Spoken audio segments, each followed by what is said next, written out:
pessoal, sejam bem-vindos ao podcast Fala Enfermeiro.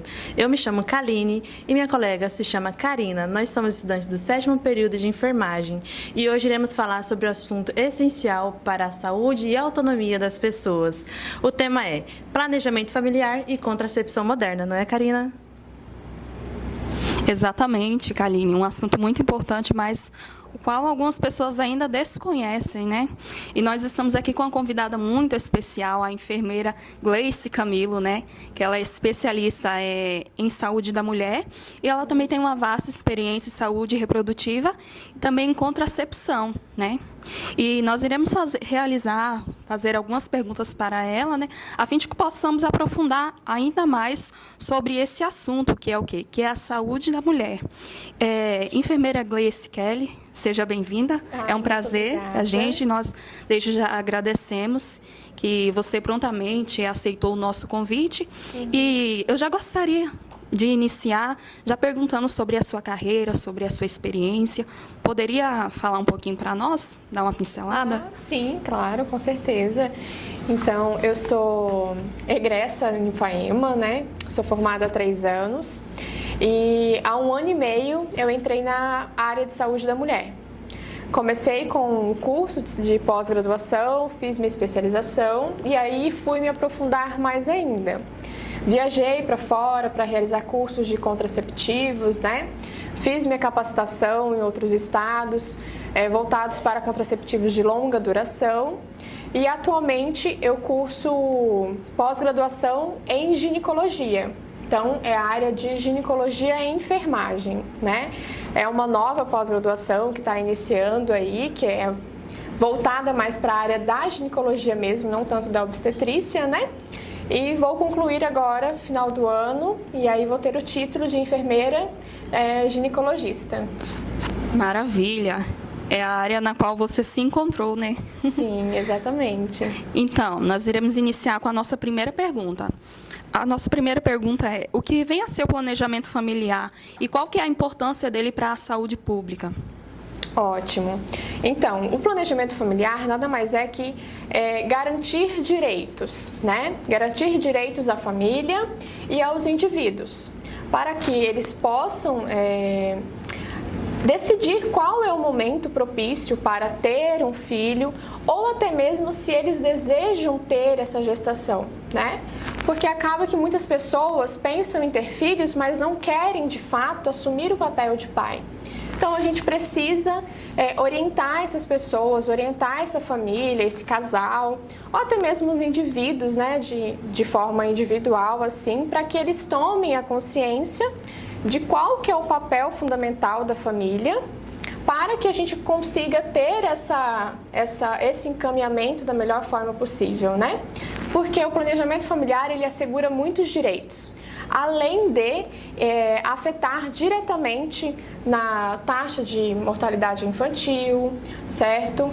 Também afeta diretamente na pobreza, na estabilidade familiar. Então, a gente precisa abordar esse tema para que tenha uma estrutura familiar tranquila e assim sucessivamente, né? Garantir todos os direitos dos indivíduos. Sim, exatamente. Vou passar para a Kaline, ela estará fazendo a segunda pergunta. Na continuidade. Gleice, eu já ia até fazer uma pergunta aqui, mas você já acabou respondendo ela, né? Então eu vou estar perguntando para você.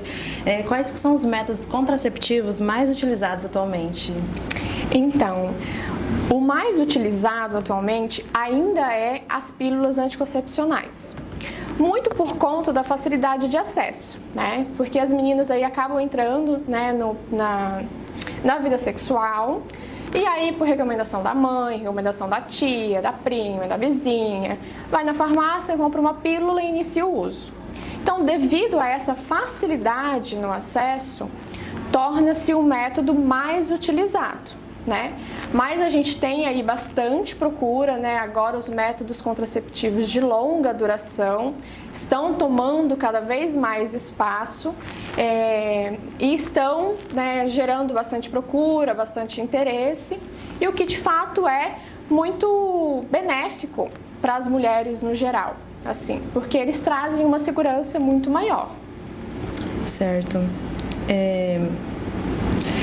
Quais são os métodos contraceptivos que você pode estar indicando para um casal, alguma pessoa que esteja iniciando a utilização, né, dos métodos contraceptivos atualmente? Olha, primeiramente a gente precisa de fato fazer uma consulta de planejamento, né? Fazer uma consulta de orientação contraceptiva. Porque não existe um contraceptivo que seja o melhor, por exemplo. Não existe. Falando de longa duração. Os de longa duração são ótimos, são os melhores. Não, nem sempre, né? A gente precisa conhecer qual que é o histórico daquela paciente, entender qual que é o desejo dela, porque a gente precisa alinhar também as expectativas com a realidade, tá? Então, de fato, eu nunca indico um. Eu sempre espero a paciente vir até mim, né, e demonstrar o seu desejo, o seu interesse. E ela falava assim, olha, eu quero um contraceptivo que me assegure isso, isso, isso e isso. E aí eu vou ofertar para ela quais são as opções, né, e juntas a gente vai encontrar qual que é o melhor. Ok, interessante. Bom, a nossa próxima pergunta é direcionada ao SUS, né? Nós sabemos que não tem como falar sobre saúde da mulher, contracepção feminina, sem citar o SUS, que é de grande importância, inclusive para a nossa área, que é a área da enfermagem, né?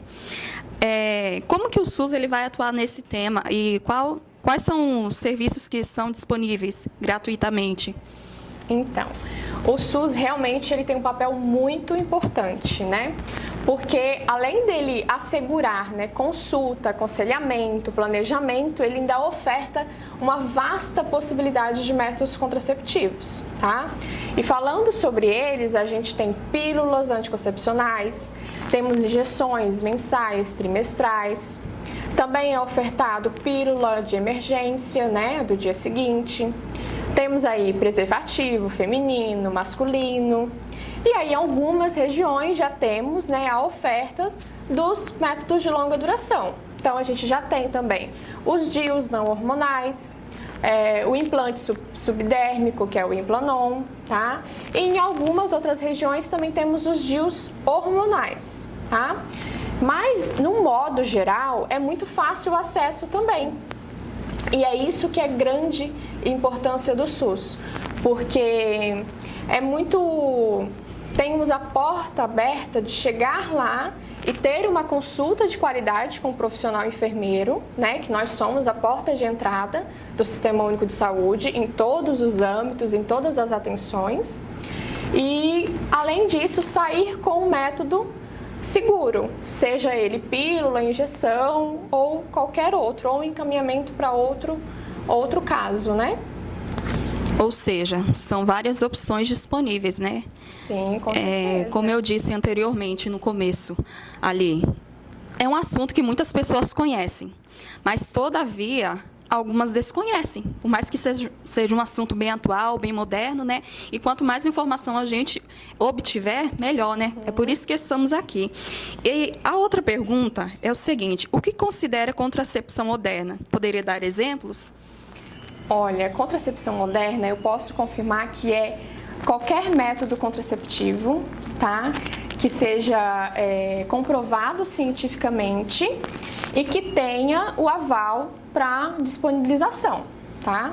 Mas falando em questão de modernidade, de facilidade, de praticidade, eu colocaria sempre os de longa duração, né? Porque daí a gente está falando, por exemplo, de implantes, o implante subdérmico, que tem ação de até 3 anos de contracepção, né?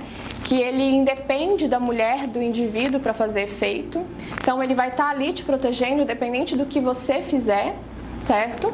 E também temos os DIUs. E aí, com o DIU, a gente pode garantir uma contracepção de até 10 anos, por exemplo, que é o caso do DIU de cobre. E aí já temos novos estudos, né? Já está em processo de mudança, de adaptação, para aumentar ainda mais esse tempo de eficácia, né? De 10 para 12 anos. Então, olha só, você ter um método contraceptivo que é seguro, que é eficaz e que te pode proteger até 12 anos, isso é muita tecnologia, isso é muito moderno, né? Então, falando em modernidade, seria esses, com certeza. Verdade. Gleice, Falando sobre a modernidade da contracepção, tem alguns mitos que possam interferir na utilização das pessoas com esses novos métodos contraceptivos? Muitos mitos, meu Deus. O que eu mais escuto é que o DIU causa infertilidade, que o Implanon vai me matar porque ele vai cair na minha corrente sanguínea e vai pro meu coração. Assim, é uma infinidade de mitos, sabe, de crenças limitantes, que acaba isso, limitando o acesso, né, causando medo, causando pânico, né, nas mulheres, na população em geral e dificultando a adesão delas a esses métodos. Às vezes, acabam sendo ofertados pelo SUS, pelo Sistema Único, mas as mulheres não vão, né, com medo do que aquilo vai causar nelas. Sendo que as contraindicações e até mesmo os efeitos colaterais são mínimos, né, perto do que o método pode te ajudar e vai estar te protegendo. E a respeito desses mitos, existe alguma forma da gente poder estar alertando as pessoas para que se desmistifiquem esses mitos, né? Para que elas possam estar agregando mais os métodos modernos para a vida delas e utilizando, né, o DIU, o Implanon, essas outras formas de contracepção melhores? É exatamente isso que nós estamos fazendo aqui, sabe? É isso, é essa roda de conversa, é esse bate-papo, é levar informação de qualidade, informações comprovadas cientificamente, né? Eu costumo dizer, não são vozes da minha cabeça, não sou eu que estou dizendo, é o Ministério da Saúde que diz, é a Organização Mundial da Saúde que diz e tantas outras evidências científicas, né? Então é isso que a gente está fazendo aqui agora, conversar, levar informações, né? Esse é o melhor método que a gente pode utilizar. Certo. Referente aos métodos, em relação a casais ou pessoas de outros gêneros, como que a gente pode incluir essa contracepção e o planejamento familiar para essas pessoas?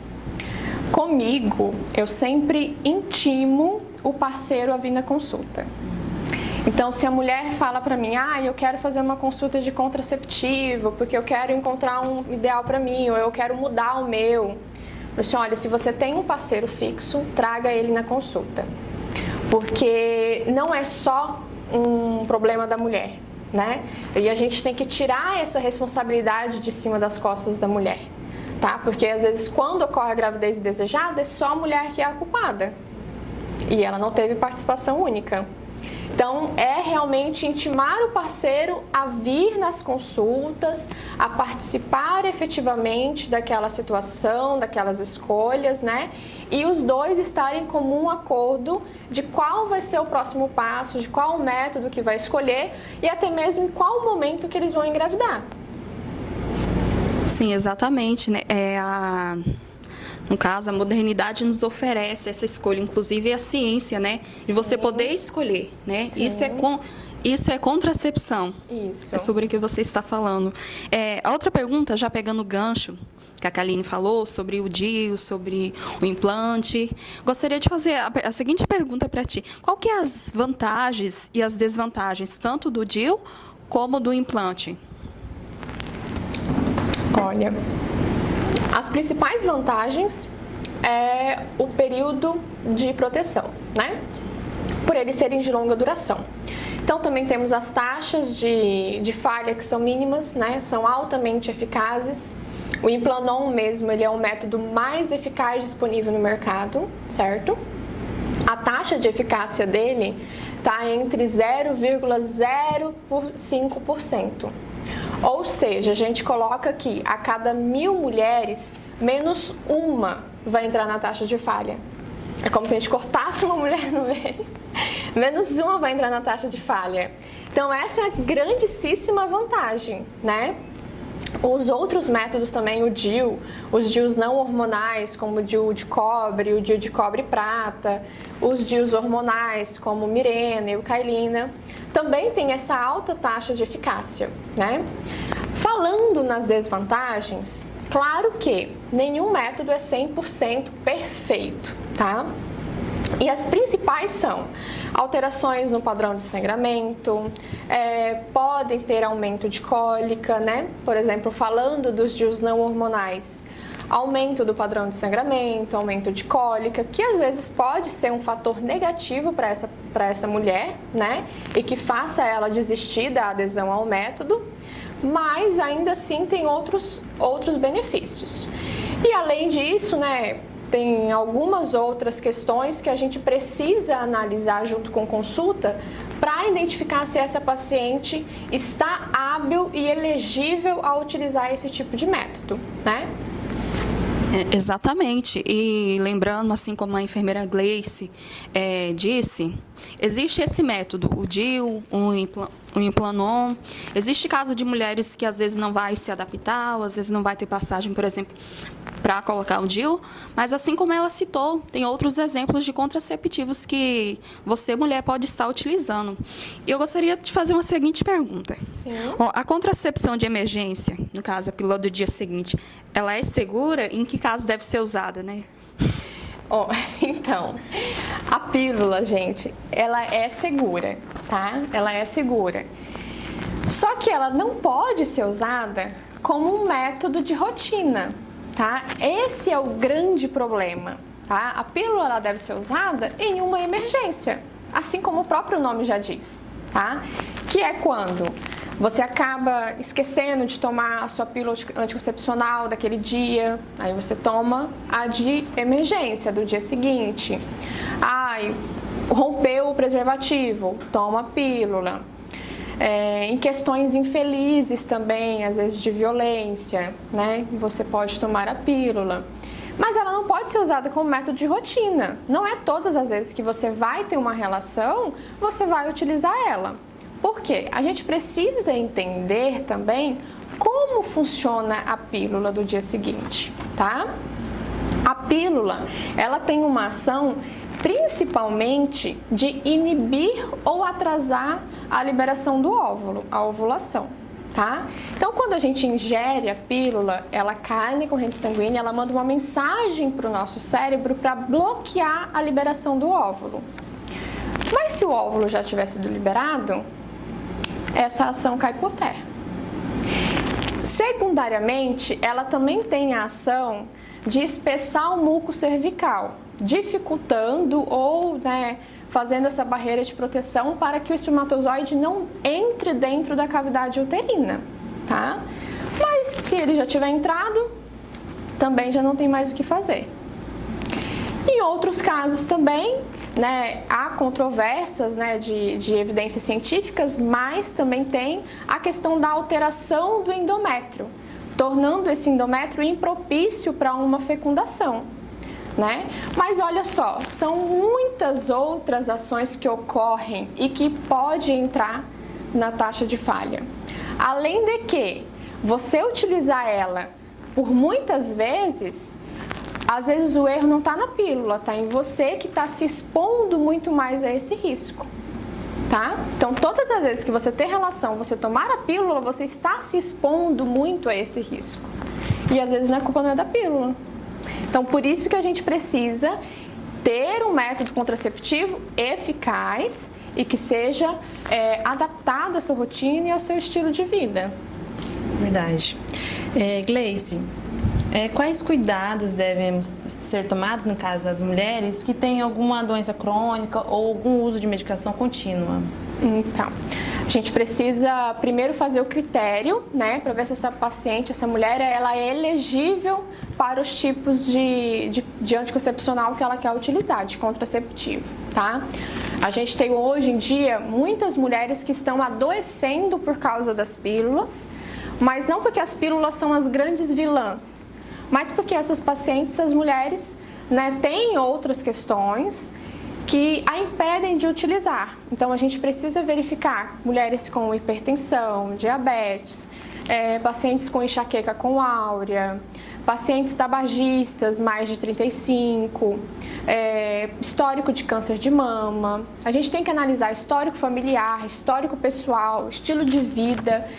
Não é simplesmente chegar e falar assim, olha, toma aqui, esse daqui vai servir para você. Eu falo que o Implanon, por exemplo, é para todo mundo, mas nem todo mundo é para o Implanon, igual o DIU. O DIU é para todas, mas nem todas é para o DIU. Então, primeiramente é fazer esse critério, né? A gente tem disponível ferramentas, a gente tem uma ferramenta que é maravilhosa, que é disponível pelo Ministério da Saúde e por alguns sites de ciência, né? Que traz pra gente quais são os critérios certinho, todos os métodos contraceptivos, desde os de longa duração até anéis, até adesivos, todos. E aí ali a gente consegue fazer um histórico clínico daquela paciente certinho e já sair quais são os métodos mais indicados para aquela paciente de acordo com a sua história clínica. Ou seja, realiza ali toda uma anamnese e um mapeamento, conforme é a história daquele paciente. Sim, porque cada paciente, né, tem que ser tratado individualmente. Isso. A outra pergunta que eu gostaria de fazer é para os adolescentes. Como abordar esse tema de forma responsável sem gerar tabus? Eu não sei se não tem como gerar tabus. Isso é uma questão muito difícil, porque realmente falar com adolescentes é algo, né, um pouco mais delicado e complicado. Mas acho que trazer esse acolhimento, né, tornar um ambiente seguro para aquele adolescente ou aquela adolescente, principalmente as meninas, né, que quando iniciam aí, né, o seu ciclo menstrual ou a sua vida sexual, né. Então, a gente precisa tornar um ambiente acolhedor, conversar com ela, trazer uma linguagem também que ela entenda, né? A gente precisa disso, porque não adianta eu falar muito tecnicamente, porque ela não vai me compreender. Então, eu preciso falar a mesma língua que ela e falar importante sobre sexualidade, sobre saúde íntima, saúde menstrual, que é importantíssimo a gente conversar com as nossas meninas. Porque o que tem de meninas que não sabem como funciona o seu ciclo, não sabem de onde que vem o sangramento de menstruação, sabe? Não sabem como e por que elas engravidam. Então a gente precisa conversar sobre ISTs também, né? Porque a gente reforça muito sobre a gravidez na adolescência, mas a gente às vezes se esquece das doenças sexualmente transmissíveis, das infecções, né? Que e muitas vezes é muito mais grave do que às vezes uma gravidez não planejada. Como você falou sobre as ISTs, muitas adolescentes acabam lembrando de se proteger, usar um método contraceptivo e acabam esquecendo, né, das doenças que podem surgir, porque às vezes elas costumam acabar colocando algum método Implanon, DIU, para evitar uma possível gravidez indesejada e acaba contraindo alguma IST, não é mesmo? Isso, exatamente. Por exemplo, no meu termo de consentimento, né, que eu faço para os métodos de longa duração, está lá especificado que o método não que ele não te previne de pegar uma IST, tá? Então, precisa se usar a camisinha, principalmente, né, parceiros que têm múltiplos parceiros, pessoas que têm múltiplos parceiros. Então, a gente precisa também se prevenir dessa forma, não é só gravidez, a gente tem um monte de infecção aí a rolé. Verdade. Gleice, qual recado você gostaria de deixar para aquelas pessoas que estão planejando iniciar um planejamento familiar com métodos contraceptivos? Marcar uma consulta com um profissional de saúde. Pode ser numa unidade básica, pode ser no âmbito particular. Marca uma consulta e tenha essa conversa aberta realmente do que é que você quer. Se você de fato quer engravidar, se você de fato quer gestar e em qual momento da sua vida você quer que isso aconteça. Porque sim, você tem poder de escolha e você pode escolher como vai funcionar. Pessoal, nesse momento nós estamos encerrando um podcast que eu acredito que foi muito enriquecedor para você que ficou até o final. Nós agradecemos e também, é claro, a enfermeira Gleice pela sua presença. Lembrando que se você quiser seguir ela nas redes sociais, logo após ela vai estar passando o Instagram dela, ou Face, eu não sei qual rede que ela mais utiliza. E eu agradeço a você que ficou até o fim. Ai, muito obrigada. Obrigada, meu amor. Obrigada, gente, tá? Foi, assim, um privilégio muito grande estar aqui hoje falando sobre esse tema, qual eu tem o meu carinho, tem o meu apreço, né? Então, é muito enriquecedor mesmo, igual você falou. E a gente precisa cada vez mais abordar essas temáticas, tá? Então, muito obrigada meninas pelo convite, estou extremamente honrada.